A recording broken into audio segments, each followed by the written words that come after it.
परतीच्या पावसाने पालघर जिल्ह्याला अक्षरशः झोडपटून काढलेलं आहे आणि धान्याचं कोठार असलेलं पालघर जिल्ह्यातल्या वाडा तालुक्यात वाडा कोलम म्हणून फेमस आहे।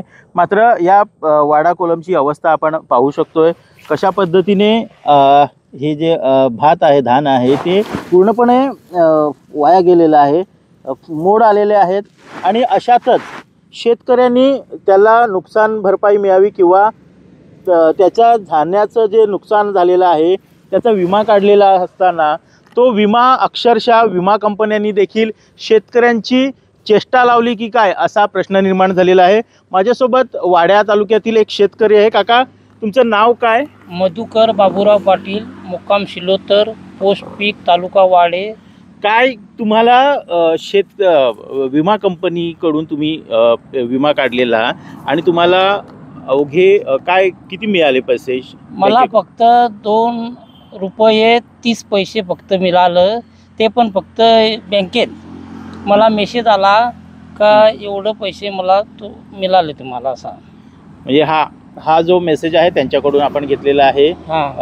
IDBI बँकेच्या अकाउंटमध्ये त्यांचे हे 2 रुपये 30 पैसे प्रधानमंत्री फसल विमा योजनेअंतर्गत जमा झालेले आहेत। आणि मग ह्याच्यानंतर आता काय तुम्हाला वाटतं कशा पद्धतीने हे शासनाकडून विमा कंपन्यांकडून कशा पद्धतीने? आता ना सर फार नुकसान झाले आमचे, म्हणजे भाताचं सगळं गेलं सगळं, पण आता कोण वाली नाही आमचे, म्हणजे शेतकरीचा कोण वाली नाही। त्यामुळं सरकारने काहीतरी म्हणजे काहीतरी द्यायला पाहिजे, नुकसान भरपाई द्यायला पाहिजे, विमा द्यायला पाहिजे। तुम्ही किती विम्यासाठी किती रुपये भरलेले? मी आता यंदा ना फक्त 1200 रुपये फक्त हे केलं मी, काहीतरी हे 1500 1500 हां नाही 1148 रुपये आहेत तुमचे। 1148 हे भरलं मी।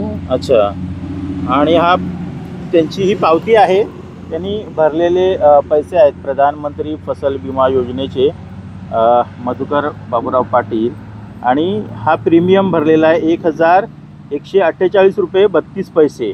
आणि एवढे पैसे भरल्यानंतर त्यांना केवळ 2 रुपये आणि 30 पैसे मिळालेले आहेत आणि त्यामुळं संताप व्यक्त केला जातोय। माझ्यासोबत आणखी देखील शेतकरी आहेत, तोपर्यंत आपण बघू शकतोय। काका, हे दाखवा भाताची आता काय स्थिती आहे? हे बघा सगळे हे झालं तर क्लोज अशी अवस्था झालेली आहे ह्या धान्याची।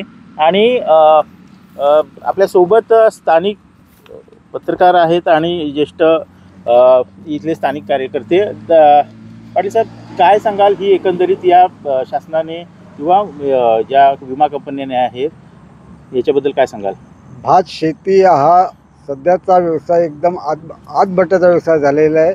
भात शेती करतानाच एकंदरीत एका हेक्टरला 35 ते 40 हजार रुपये खर्च येतो आहे। आणि आज जर बघितलं त्यांना तर काहीतरी, आणि नुकसान भरपाईचे जे आकडे येऊ पाहतात जे दिले जातात ते हेक्टरी 1000 आणि 1200 रुपये दिले जातात। म्हणजे शासनाकडून किंवा ज्या विमा कंपन्या आहेत त्यांच्याकडून शेतकऱ्यांच्या जखमेवर हे मीठ चोळल्याचा प्रकार चालू आहे आणि हे कुठेतरी थांबलं पाहिजे। आणि याच्यासाठी सरकारने ठोस उपाय विमा कंपन्या आहेत त्यांना हे केलं पाहिजे। शेतकऱ्यांचं जे नुकसान झालेलं आहे त्याचं सर्व व्यवस्थित झाला पाहिजे आणि नुकसान झालेली रक्कम ही शेतकऱ्यांना मिळाली पाहिजे। नक्कीच शेतकऱ्यांच्या जखमेवर एक प्रकारे मीठ चोळण्याचा हा प्रकार आहे आणि शेतकऱ्यांना न्याय द्यावा अशी मागणी इकडे स्थानिकांकडून होत आहे। NDTV मराठीसाठी महेश गोहिलसह मनोज सातवी, वाडा, पालघर।